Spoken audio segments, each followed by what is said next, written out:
Dear students, ഈ വീഡിയോയിൽ നമ്മൾ നോക്കാൻ പോകുന്ന ടോപ്പിക് എന്ന് പറയുന്നത് ഗൺ എഫക്റ്റ് ഡയോഡാണ്, അല്ലെങ്കിൽ ഗൺ ഡയോഡാണ് നോക്കാൻ പോകുന്നത്. ഓക്കെ, സോ ഗൺ ഡയോഡ് എന്ന് പറയുന്നതിനെ എനിക്ക് ഗാലിയം ആർസനൈഡ് ഡയോഡ് എന്ന് പറയാൻ പറ്റും. Gunn diode is a transferred electron devices with 2 terminals. 2 terminals ആണ് അതിനകത്തുള്ളത്. Which composes of only and N doped semiconductor materials. 2 terminals ഉള്ള സിംഗിളായിട്ട് ഡോപ്പ് ചെയ്തിരിക്കുന്ന സെമി കണ്ടക്ടർ മെറ്റീരിയൽ ആണ് എന്ത് ഗൺ ഡയോഡ് എന്ന് പറയുന്നത്. ഓക്കെ, സാധാരണ നമ്മൾ ഡയോഡ്സ് എന്ന് പറയുമ്പോൾ it can be either a P N ജംഗ്ഷൻ്റെ കോമ്പിനേഷൻ ആയിരിക്കും. അപ്പോൾ ഗൺ ഡയോഡിൻ്റെ കേസിൽ അങ്ങനെയല്ല, എന്താണ്, ഒറ്റ ഡോപ്പിംഗ് കോൺസെൻട്രേഷൻ മാത്രമേ ഉള്ളൂ. സോ ഇതാണ് എന്ത് ഗൺ ഡയോഡിൻ്റെ കറസ്പോണ്ടിങ് ആയിട്ടുള്ള ഇൻറ്റേർണൽ സ്ട്രക്ചർ എന്ന് പറയുന്നത്. സോ ഈ ഒരു ഇൻറ്റേർണൽ സ്ട്രക്ചറിനകത്ത് നമ്മൾ 3 റീജിയൻ ആയിട്ടാണ് അതിനെ കാറ്റഗറൈസ് ചെയ്തിരിക്കുന്നത്. സോ ഈ റീജിയൻ എന്ന് പറയുന്നത് ഹെവിലി ഡോപ്ഡ് ആണ്. ഈ 2 റീജിയനും ഹെവിലി ഡോപ്ഡ് ആണ്. ഈ റീജിയൻ എന്താണ്, ഇതിൽ നിന്നും കുറച്ച് ലൈറ്റ്ലി ഡോപ്ഡ് ആണ്. ഓക്കെ, സോ അതിൻ്റെ ഈ റീജിയൻ്റെ ആക്റ്റീവ് ലെയർ ഇത് രണ്ടും എന്താണ്, അതിൻ്റെ മെറ്റൽ കോണ്ടാക്ട്സ് ആണ്. So this is a symbolic representation of a Gunn diode എന്ന് പറയുന്നത്. ഇനി ഗൺ ഡയോഡിൻ്റെ കറസ്പോണ്ടിങ് അല്ലെങ്കിൽ ഗൺ ഡയോഡിനെ നമുക്ക് ഗാലിയം ആർസനൈഡ് ഡയോഡ് എന്ന് പറയാം. So it is the corresponding schematic diagram of an N type gallium ആർസനൈഡിൻ്റെ കറസ്പോണ്ടിങ് സ്കിമാറ്റിക് ഡയഗ്രാം ആണ് കാണിച്ചിരിക്കുന്നത്. ഓക്കെ, സോ ഈ ഗൺ എന്ന് പറയുന്ന പേര്, ഗൺ ഡയോഡിനകത്ത് ഗൺ എന്ന് പറയാം, GUNN. സോ ഗൺ എന്ന് പറയുന്ന പേര് കിട്ടാനുള്ള reason, it is named after JB gun. JB gun എന്ന് പറയുന്ന സയൻറ്റിസ്റ്റ് ആണ് ഈ ഗൺ എഫക്റ്റ് എന്ന് പറയുന്ന ഫിനോമിനൻ 1963 ഡിസ്കവർ ചെയ്തത്. സോ ആ ഒരു സയൻറ്റിസ്റ്റിൻ്റെ പേരിലാണ് ഈ ഡയോഡ് അറിയപ്പെടുന്നത്. ഓക്കെ, ഇനി JB ഗൺ ഈ Gunn effect 1963 gallium arsenide bulk ഡയോഡ്സിനകത്ത് അതെന്ത് ചെയ്തു, ഒബ്സർവ് ചെയ്തു, എന്നിട്ടത് എക്സ്പ്ലെയിൻ ചെയ്തു അതിൻ്റെ കൺസെപ്റ്റും കാര്യങ്ങളും. ഈ ഗൺ ഡയോഡിൻ്റെ കറസ്പോണ്ടിങ് സ്കിമാറ്റിക് ഡയഗ്രാം നോക്കിക്കഴിഞ്ഞാൽ ഈ പോർഷൻ എന്ന് പറയുന്നത് എന്താണ്, കറസ്പോണ്ടിങ് മെറ്റൽ കോട്ടഡ് റീജിയൻ ആണ്. ഈ എൻഡ് എന്ന് പറയുന്നത്. അതേപോലെ ഈ പോസിറ്റീവ് എൻഡ് എന്ന് പറയുന്നത് ശരിക്കും ഇത് നമ്മുടെ കാത്തോഡ് പോർഷനായിട്ട് ആക്ട് ചെയ്യും. ഈ റീജിയൻ എന്താണ്, നമ്മുടെ ആനോഡ് പോർഷനായിട്ട് ആക്ട് ചെയ്യും. ഓക്കെ, സോ അപ്പോൾ ഇൻ ബിറ്റ്വീനുള്ള റീജിയൻ ഈ റീജിയൻ എന്നൊക്കെ പറയുന്ന ഹൈ ഫീൽഡ് ഡൊമൈൻസ് ആണ്, അല്ലെങ്കിൽ കറസ്പോണ്ടിങ് ആക്റ്റീവ് ലെയേഴ്സ് ഒക്കെ അവൈലബിൾ ആയിരിക്കും.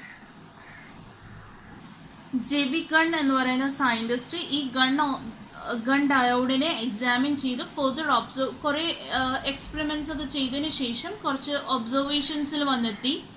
അതിൻ്റെ കൺസെപ്റ്റ് ഇതാണ്, കരിയറിൻ്റെ ഡ്രിഫ്റ്റ് വെലോസിറ്റി അതായത് നമ്മൾ ഇതിന് എക്രോസായിട്ട് നമ്മൾ എന്ത് കൊടുക്കുകയാണ്, ഒരു ബയാസിങ് കൊടുക്കുക എന്ന് വെച്ചോ, ഒരു പൊട്ടൻഷ്യൽ നമ്മൾ കൊടുക്കുകയാണ്.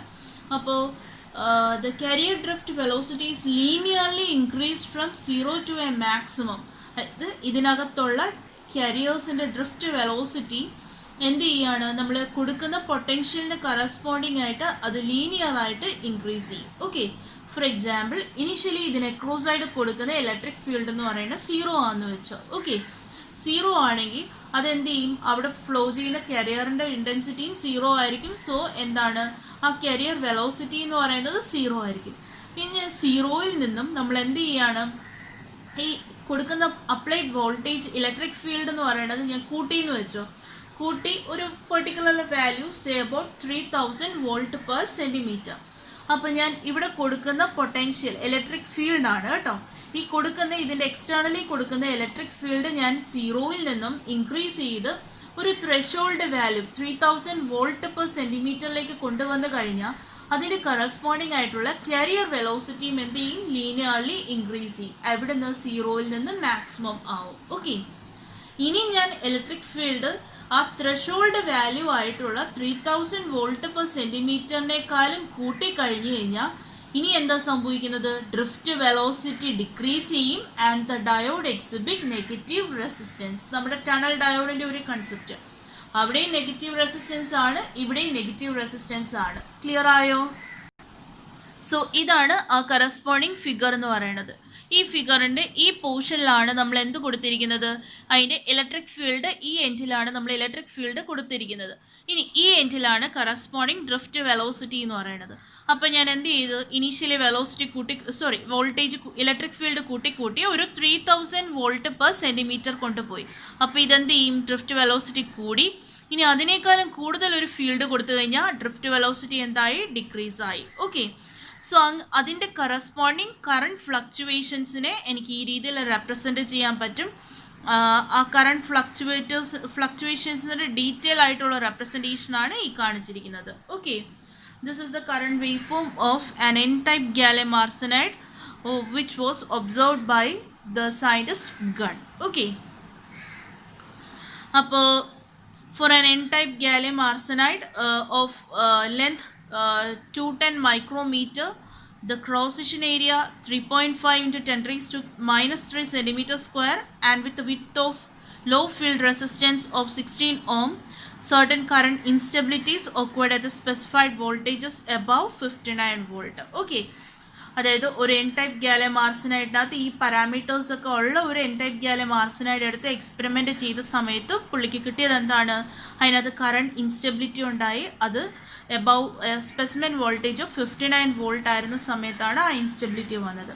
അങ്ങനെയാണെങ്കിൽ ആ ഫീൽഡ് നമുക്ക് കണ്ടുപിടിക്കണമല്ലോ. ആ ത്രെഷോൾഡ് ഫീൽഡിനെ നമുക്കറിയാം, field can be expressed as volt by length അല്ലേ. വോൾട്ടേജ് എത്രയാണ്, 59 ഡിവൈഡഡ് ബൈ ലെങ്ത് എത്രയാണ് ഇവിടെ തന്നിട്ടുണ്ട്, 210 micrometre. So we can express the values and we can find the final electric field, that is 2810 അല്ലേ. സോ ഇതാണ് gun ഡയോഡിൻ്റെ corresponding concept എന്ന് പറയുന്നത്. ക്ലിയർ ആയല്ലോ.